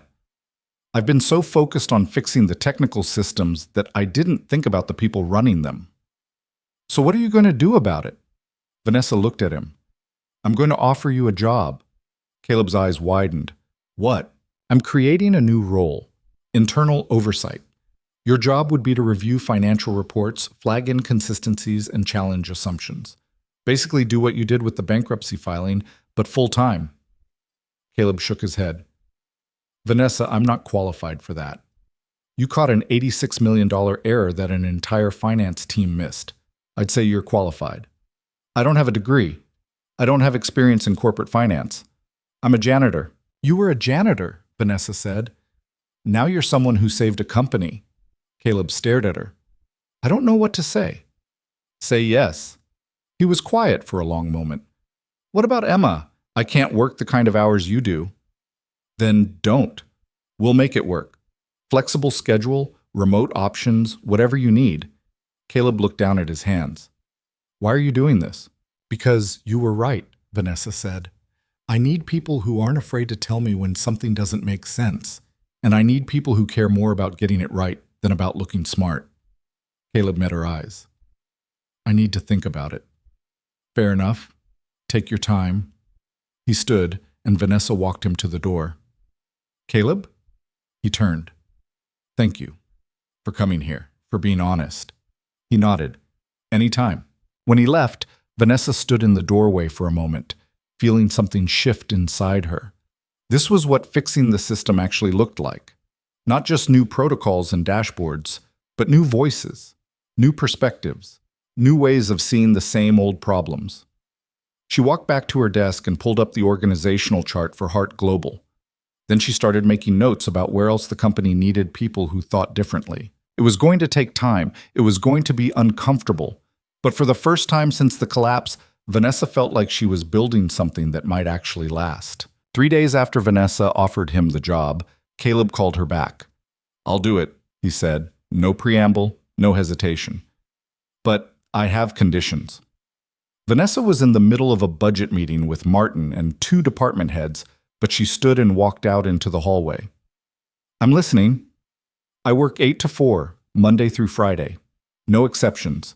Emma gets out of school at 3:30, and I need to be there to pick her up." "Done." "And I'm not wearing a suit." Vanessa smiled. "I don't care what you wear." There was a pause. "That's it? You're not going to negotiate?" "Caleb, you're doing me a favor, not the other way around. If those are your terms, I accept them." "Okay." He sounded surprised. "When do I start?" "Monday, if that works for you." "Yeah, okay, Monday." When Vanessa walked back into the conference room, Martin gave her a questioning look. She just shook her head and sat down. She'd tell him later. Right now, she needed to finish hacking apart the marketing budget to find room for the new oversight systems she'd promised the board. The meeting dragged on for another 2 hours, and by the time it ended, Vanessa's head was pounding. She went back to her office, closed the door, and sat in the dark for 10 minutes with her eyes closed. There was a soft knock. "Come in," Vanessa said without opening her eyes. It was Jessica. "You okay?" "Yeah, just tired." "You've been saying that for 2 weeks." Vanessa opened her eyes. Jessica was standing in the doorway with her arms crossed, looking more concerned than Vanessa had ever seen her. "I'm fine," Vanessa said. "You're not sleeping. You're barely eating, and you're in this office 14 hours a day. There's a lot to do." "There's always a lot to do," Jessica said. "That doesn't mean you have to kill yourself doing it." Vanessa sighed. "I don't have a choice. If I let up for even a second, Patricia's going to find a way to get me out." Jessica walked into the office and sat down in the chair across from Vanessa's desk. "You survived the vote. You're implementing the changes you promised. What else do you think you need to prove?" "That I'm not incompetent." The words came out harsher than Vanessa intended, and Jessica flinched slightly. "Sorry," Vanessa said. "I didn't mean—" "No, I get it." Jessica leaned forward. "But Vanessa, you're not incompetent. You made a mistake. That's not the same thing. Tell that to the internet. The internet doesn't know you, I do. And I know that you're the smartest, hardest working person I've ever met. But you're also human, and you're allowed to admit that this has been hard." Vanessa looked at her, feeling something crack open in her chest. "It's been really hard." Jessica nodded. "I know." They sat there in silence for a moment, and then Vanessa's phone buzzed. She glanced at it and saw a notification from the company's PR team. Another article had just been published. The headline read, "Is Vanessa Hart's comeback already over?" She set the phone face down on the desk. "They're never going to let this go, are they?" Vanessa said quietly. Jessica shook her head. "Probably not. But that doesn't mean you have to let it define you." Vanessa wanted to believe that. She really did. On Monday morning, Caleb showed up to Hart Global wearing jeans, work boots, and a plain black t-shirt. He looked completely out of place standing in the executive lobby, and Vanessa could see a few people doing double takes as they walked past. "Ready?" Vanessa asked. Caleb nodded. "As I'll ever be." She led him upstairs to a small office on the 4th floor. Nothing fancy, but it had a window and enough space for a desk, a filing cabinet, and a whiteboard. Vanessa had made sure it was set up with everything he'd need: a computer, access to all the financial systems, and a direct line to her office. "This is yours," Vanessa said. "Lisa from finance is going to come by in about an hour to walk you through the reporting systems. If you have any questions, call me. If anyone gives you trouble, call me. If you find something that doesn't make sense, definitely call me." Caleb looked around the office, then back at Vanessa. You're really serious about this? Dead serious. He set his bag down on the desk. What if I screw up? Then we'll figure it out together. Vanessa paused. Caleb, I didn't hire you because I think you're perfect. I hired you because you see things other people miss. That's what I need. He nodded slowly. Okay. Vanessa left him to get settled and headed back to her own office. She had a full day of meetings ahead, investor calls, department reviews, and a one-on-one with Patricia that she was already dreading. The call with Patricia was scheduled for 2 o'clock, and Vanessa spent the hour before it mentally preparing for whatever fresh hell was coming her way. Patricia had been icy since the failed vote of no confidence, responding to emails with single-word answers and skipping meetings whenever possible. When Vanessa dialed into the video call, Patricia's face appeared on the screen, perfectly composed as always. Vanessa, Patricia said, thank you for making time. Of course. What can I do for you? Patricia folded her hands on the desk in front of her. I wanted to discuss the new hire you made, Caleb Turner. Vanessa's stomach tightened. What about him? I'm concerned about the optics. You've hired someone with no formal education and no corporate experience to oversee financial reporting. How do you think that looks to our investors? It looks like I'm serious about bringing in people who think differently, Vanessa said. It looks like desperation. Vanessa kept her voice steady. Caleb caught an $86 million error that every credentialed person in this company missed. I'd say that's the opposite of desperation.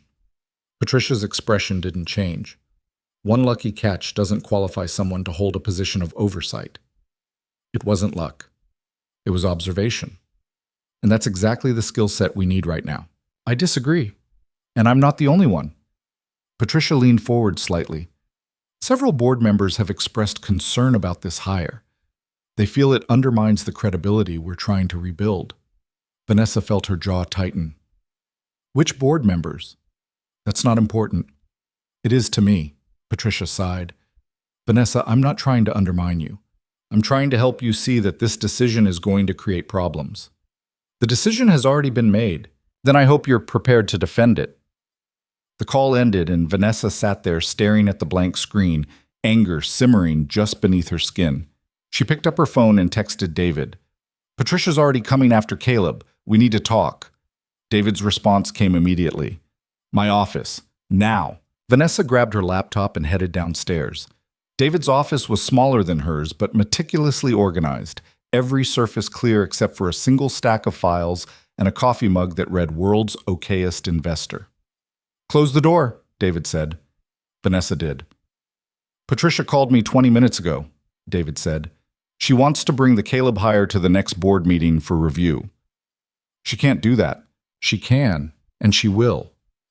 David leaned back in his chair. Vanessa, I support what you're doing. I think Caleb was a smart hire. But you need to understand that Patricia is looking for any excuse to prove you're unfit to lead, and hiring someone with Caleb's background gives her ammunition.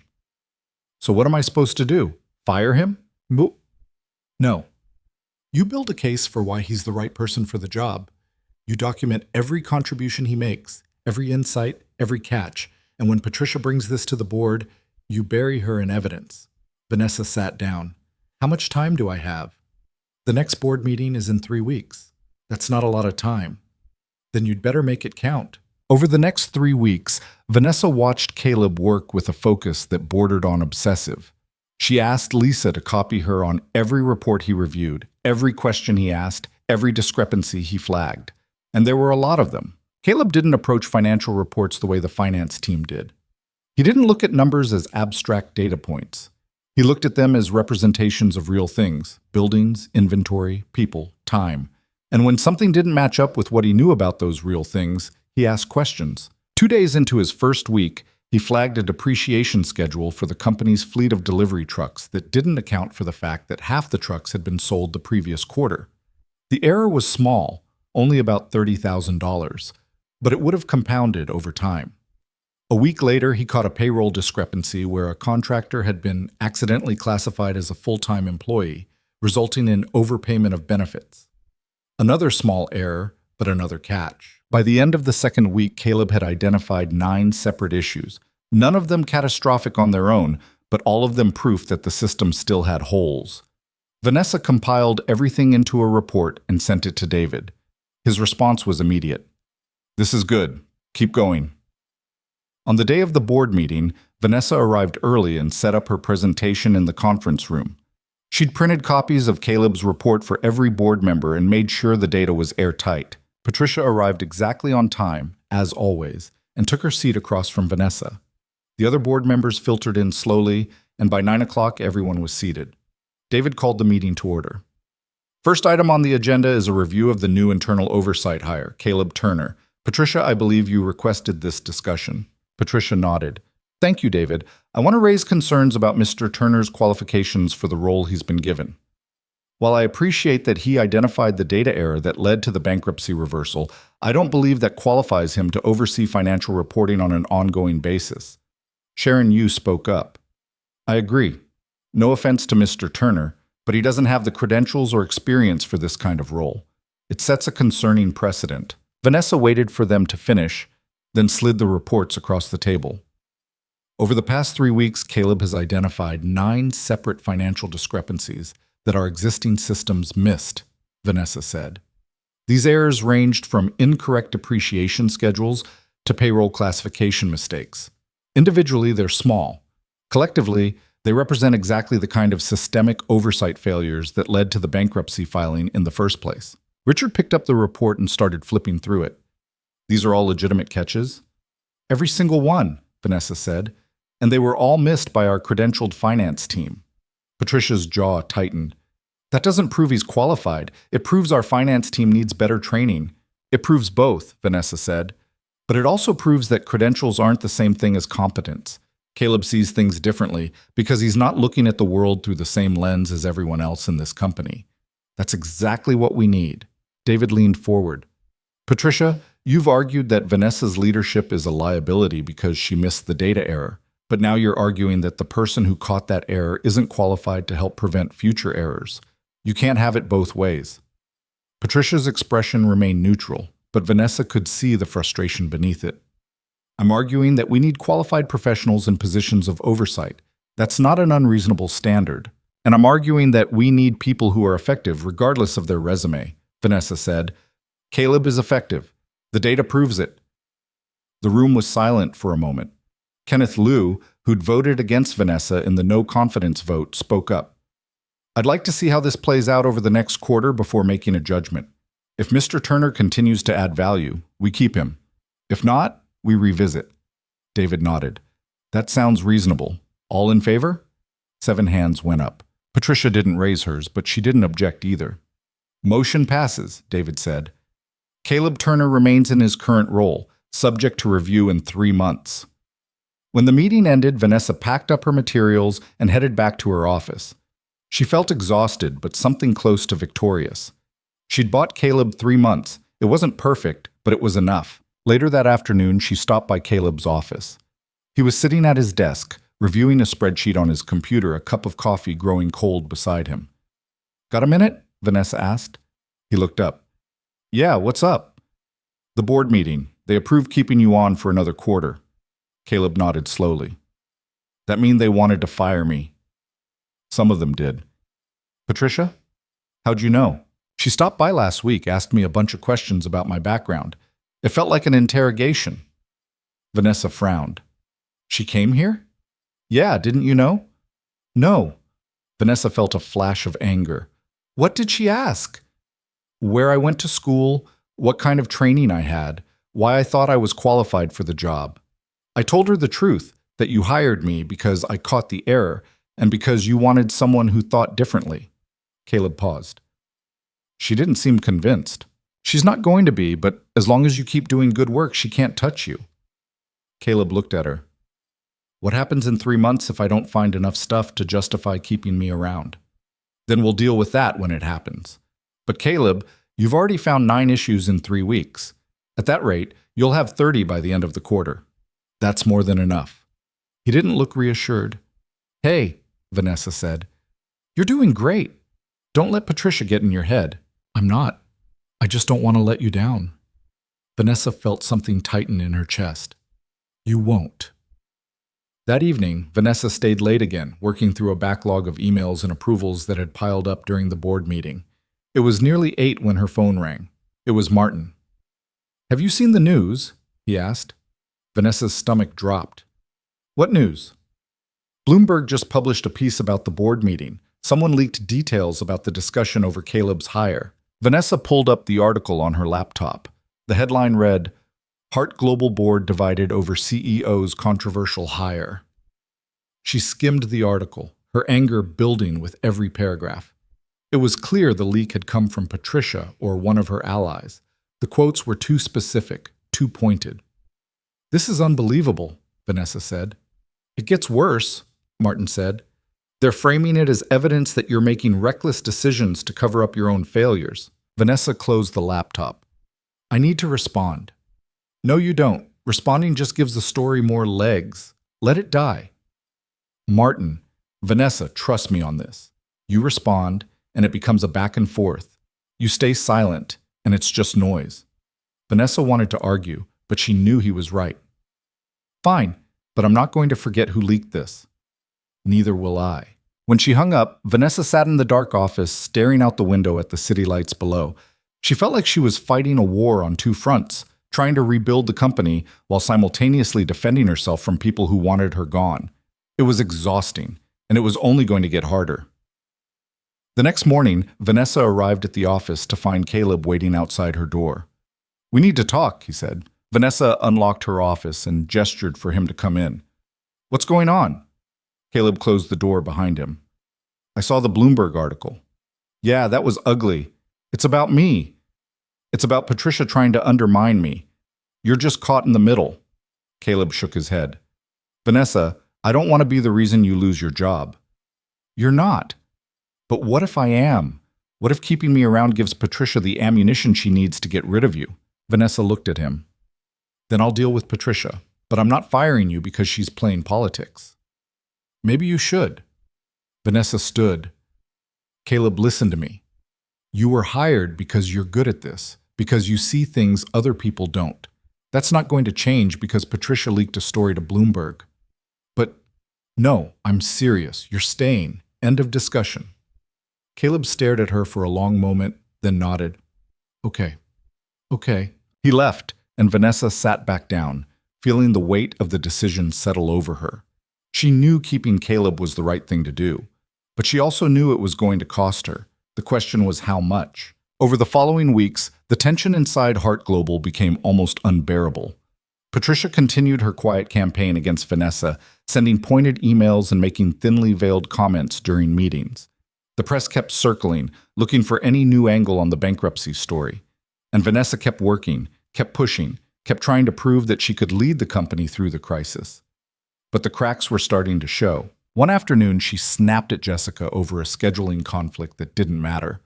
Another day, she tore apart a presentation from the marketing team for reasons she couldn't quite articulate. She knew she was being unreasonable, but she couldn't seem to stop herself. Martin finally pulled her aside after a particularly brutal meeting with the product development team. "You need to take a break," he said. "I'm fine." "You're not, and you're starting to scare people." Vanessa looked at him. "What's that supposed to mean?"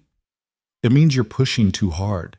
You're micromanaging everything, second-guessing every decision, and treating every mistake like it's the end of the world. People are afraid to bring you bad news because they don't know how you're going to react." Vanessa felt like she'd been punched. "I'm just trying to make sure we don't screw up again." "I know, but you can't do that by controlling everything. You're going to burn out, and you're going to take everyone else down with you." She wanted to argue. She wanted to tell him he was wrong, but she couldn't because he wasn't. "What am I supposed to do?" she asked quietly. "Trust your team, delegate, and for the love of everything, take a day off." Vanessa went home that night and sat on her couch in the dark, replaying Martin's words over and over. She'd spent the last month trying so hard to prove she was capable, to show everyone she could fix the mess, that she'd forgotten how to actually lead. Her phone buzzed. A text from Caleb. "Emma asked if you wanted to come to her school play next week. It's on Thursday at 6. No pressure, but she'd like it if you came." Vanessa stared at the message for a long time. Then she typed back, "I'd love to." Because maybe Martin was right. Maybe she needed to remember that there was more to life than fighting Patricia Gorman and proving herself to a board that might never fully trust her again. Maybe she just needed to show up for the people who actually mattered. The elementary school auditorium smelled like floor wax and burnt popcorn, and the folding chairs were the kind that made your back ache after 10 minutes. Vanessa arrived 15 minutes early and found a seat in the middle section, surrounded by parents holding phones and grandparents with cameras that looked older than the building itself. She felt completely out of place in her work clothes, blazer, slacks, heels that clicked too loudly on the linoleum, but she'd come straight from the office and hadn't had time to change. A woman next to her smiled politely and asked if this was her first time at one of these things. "Yeah," Vanessa said. "My friend's daughter is in the play." "Oh, how nice. Which one is she?" "Emma Turner. I think she's playing a tree." The woman laughed. "They're all playing trees. It's a forest-themed play. Very avant-garde for second graders." Vanessa smiled despite herself. The lights dimmed and the play started. It was exactly as chaotic as she'd expected. Kids forgetting their lines, props falling over, one kid crying because his costume was itchy, but Emma was perfect. She stood completely still in her tree costume, arms stretched out like branches, and didn't move even when the kid next to her accidentally kicked her. When the play ended, the parents erupted in applause that was way too enthusiastic for what they'd just watched. But Vanessa found herself clapping just as hard. She found Caleb and Emma in the lobby afterward. Emma was still wearing her tree costume, brown painted branches sticking out at odd angles from her shoulders. "You came," Emma said, her face lighting up. "Of course I came," Vanessa said. "You were the best tree up there." "I didn't move at all, not even once." "I noticed. That takes serious discipline." Emma beamed. Caleb was watching them with an expression Vanessa couldn't quite read. "Thanks for coming," he said quietly. "It means a lot to her." "It means a lot to me too." They walked out to the parking lot together, Emma chattering about the rehearsals and how one of the other kids had thrown up backstage last week. When they reached Caleb's car, Emma climbed into the back seat, still talking. Caleb turned to Vanessa. "You doing okay?" The question caught her off guard. "Why do you ask?" "You look tired." "I am tired. Like, more than usual." Vanessa smiled faintly. "Is it that obvious?" "A little." Caleb leaned against his car. "You can talk about it if you want, or not. I'm not trying to pry." Vanessa looked at him, this man who'd saved her company, who'd taken a job he was overqualified for in all the ways that actually mattered, who'd invited her to his daughter's school play because he somehow understood that she needed this more than she needed another late night in the office. "I'm scared," she said. Caleb didn't say anything, just waited. "I'm scared that no matter what I do, it's not going to be enough. That I'm going to lose the company anyway, and everyone's going to say they were right about me all along." "You think that's true?" "I don't know. Maybe." Caleb was quiet for a moment. "Can I tell you something?" "Yeah. When my dad died, I inherited the landscaping business. I was 24, had no idea what I was doing, and everyone told me I should just sell it and move on. But I didn't. I tried to run it myself." He paused. "I failed, spectacularly. Lost clients, couldn't manage the books, ran the whole thing into the ground in about 18 months. Vanessa blinked. "I didn't know that. Most people don't. It's not something I talk about." He looked at her. "But here's the thing. I spent years thinking that failure defined me, that it meant I wasn't capable of anything important. And then I started working at Hart Global, and I realized that what I learned from failing the business was more valuable than anything I would have learned from succeeding." "How so?" "Because I learned to pay attention, to notice when things don't add up, to trust what I see instead of what people tell me." He smiled slightly. "That's how I caught the error. Not because I'm smarter than your finance team, but because I've been on the other side of that mistake." Vanessa felt something loosen in her chest. "So you're saying failure is useful?" "I'm saying it's not the end of the story, unless you let it be." Emma tapped on the car window. "Dad, I'm hungry." Caleb laughed. "We should go." "But Vanessa?" "Yeah?" "You're going to be fine. You're one of the most stubborn people I've ever met, and I mean that in the best way possible." Vanessa drove home that night feeling lighter than she had in weeks. The fear was still there. It probably always would be. But it didn't feel as suffocating. Caleb was right. Failure wasn't the end of the story. It was just the part that came before you figured out how to do better. The next morning, Vanessa called a meeting with her executive team. Martin, Lisa, Jessica, and the heads of product development, marketing, and operations all gathered in the conference room, looking wary. She couldn't blame them. The last few weeks had been tense. I owe you all an apology, Vanessa said without preamble. I've been impossible to work with lately. Micromanaging, second-guessing, treating every mistake like it's catastrophic. That's not leadership. That's fear. And I'm done leading from a place of fear. The room was silent. Martin spoke first. What changed? I went to a second-grade play last night, Vanessa said, and I remembered that the world doesn't actually end when things don't go perfectly. A few people smiled. Here's what I'm proposing, Vanessa continued. We implement the oversight changes we promised the board, but we also create space for mistakes. We build a culture where people can flag problems without being afraid of retaliation, where trying something new and failing is better than not trying at all. Lisa leaned forward. How do we do that? We start by changing how we respond to mistakes. When something goes wrong, we ask what happened and how we fix it, not who's to blame.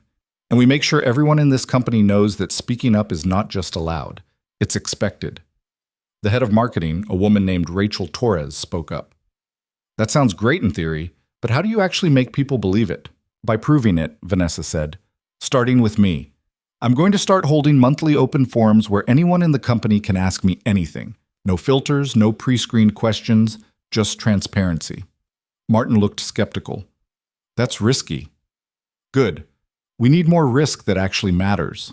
Over the next month, Vanessa threw herself into rebuilding Hart Global's culture with the same intensity she'd previously reserved for damage control. The first open forum was awkward. Only about 30 people showed up, and most of the questions were softballs. But she answered every single one honestly, even the ones that made her uncomfortable. By the third forum, attendance had doubled, and the questions had gotten harder. Someone asked if there would be layoffs. Vanessa said she didn't know, but if there were, she'd give as much notice as possible and ensure everyone got fair severance. Someone else asked if she regretted hiring Caleb. Vanessa said absolutely not, and explained exactly why. The forums didn't solve everything, but they started to shift something. People began speaking up in meetings. Junior employees started flagging concerns they would have previously kept quiet about. And slowly, the paranoia that had gripped the company after the bankruptcy filing began to lift. 3 months after Caleb started, the board met to review his performance. Vanessa came prepared with a detailed report showing that he'd identified 42 separate issues across financial reporting, inventory management, and operational efficiency. Not all of them were errors, some were just inefficiencies, but all of them represented opportunities to improve. Patricia reviewed the report without expression, then set it down. 42 issues in 3 months. That's concerning. David frowned. How is that concerning? It shows he's doing exactly what he was hired to do. It shows our systems are fundamentally broken, Patricia said. If we're finding this many problems, what does that say about our oversight? It says we're fixing them, Vanessa said. That's the entire point. Sharon spoke up. I actually think this is impressive. Caleb's caught things that would have cost us down the line. I vote to make his position permanent. Richard nodded. Agreed. The vote was 7-2. Patricia and Kenneth voted against, but they were outnumbered. Caleb's job was safe. When Vanessa told him the news later that day, he just nodded and said, Good, I was getting used to the commute. But she could see the relief in his eyes.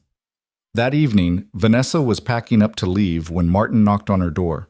Got a minute? He asked. Always. Martin sat down, and Vanessa could tell from his expression that this wasn't going to be a quick conversation.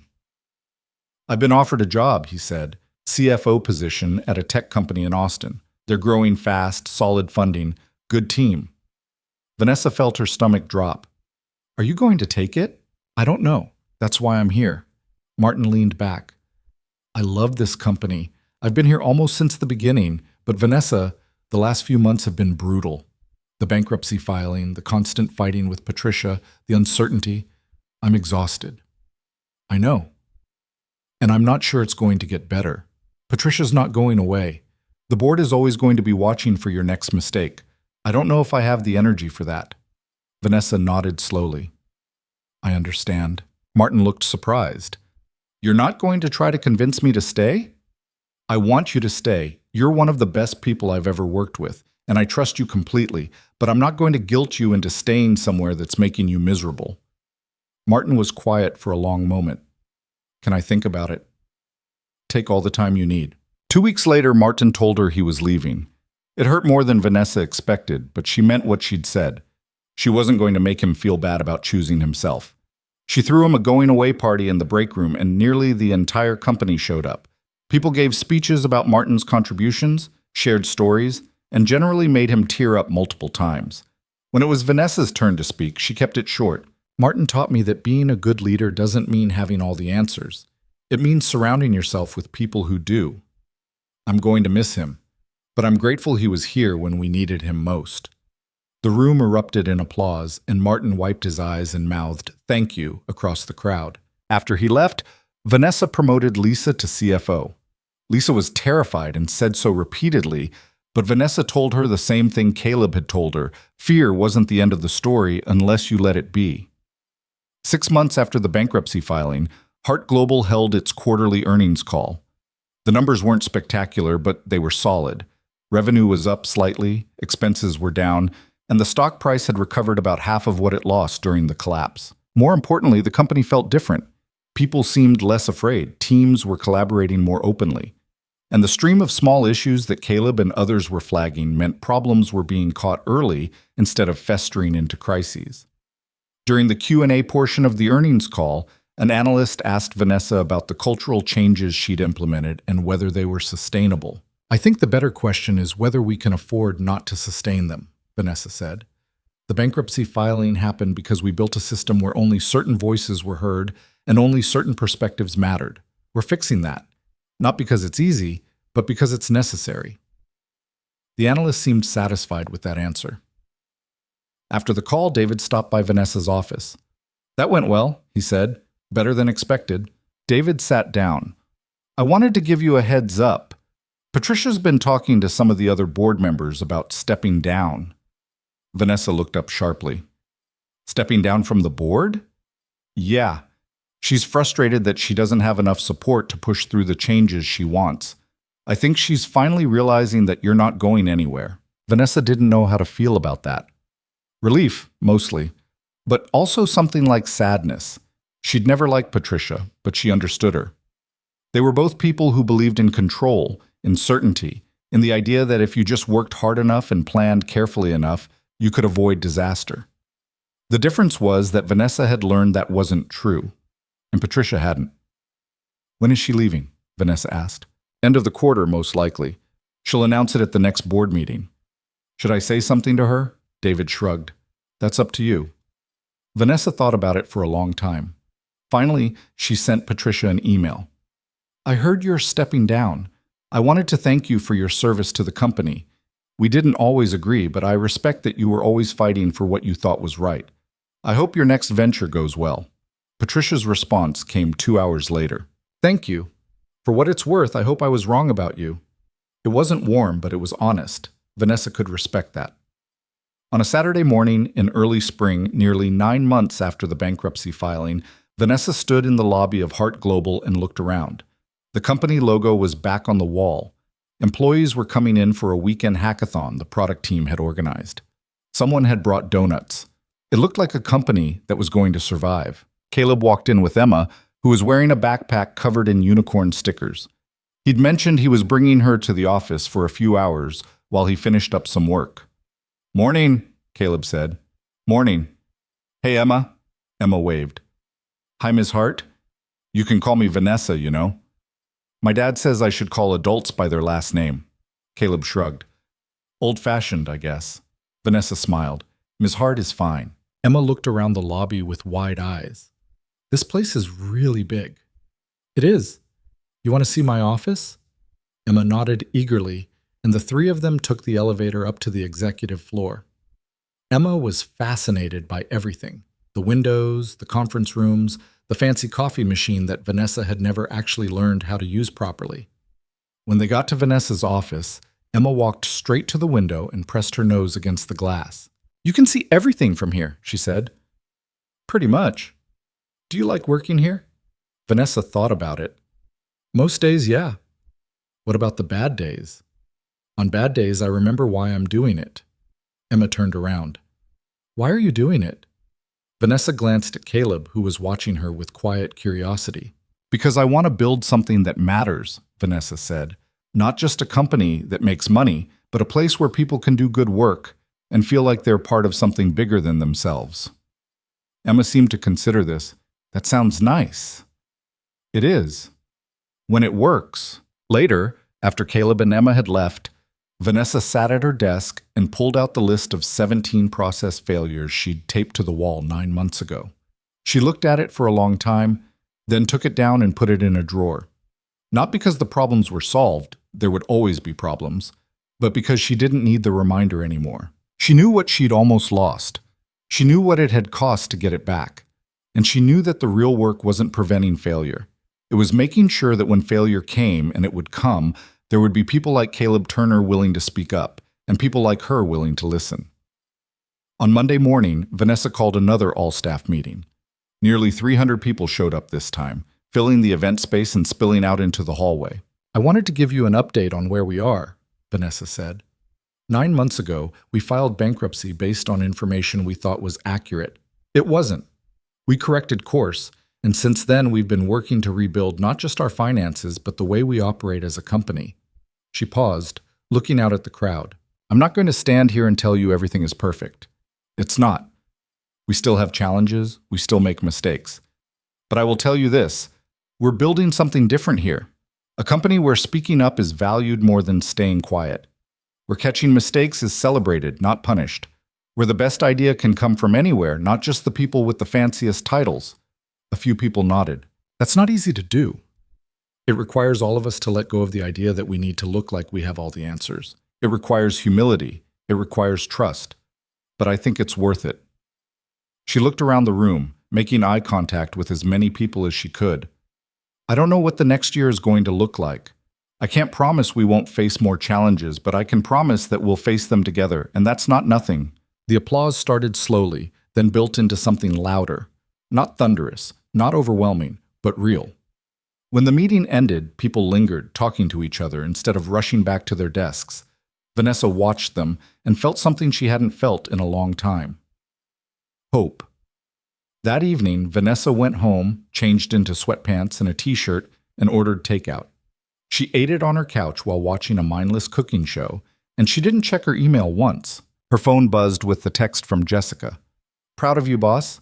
Vanessa smiled and typed back. Thanks. Couldn't have done it without you. Another text came in, this one from Caleb. Emma wants to know if you'll come to her soccer game next month. Vanessa didn't hesitate. Absolutely, send me the details. She set her phone down and leaned back against the cushions, feeling the tension she'd been carrying for 9 months finally start to ease. The company wasn't saved because she'd worked harder or been smarter or had all the answers.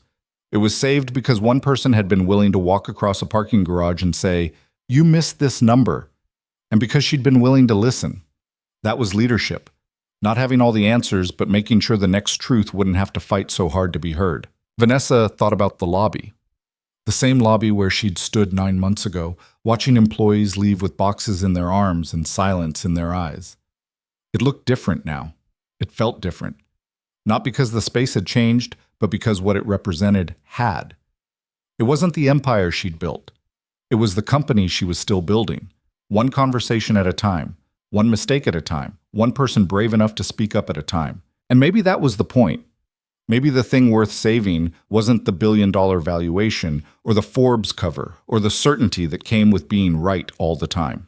Maybe the thing worth saving was the willingness to admit you were wrong and the courage to do better. Vanessa looked out her window at the city lights below, the same view she'd had the night she almost lost everything, and realized she was grateful. Not for the bankruptcy filing or the public humiliation or the months of fighting to prove herself, but for the janitor who'd crossed a silent room at the last possible moment and reminded her that the truth was more important than being right. That was the lesson. That was the story. And it was enough.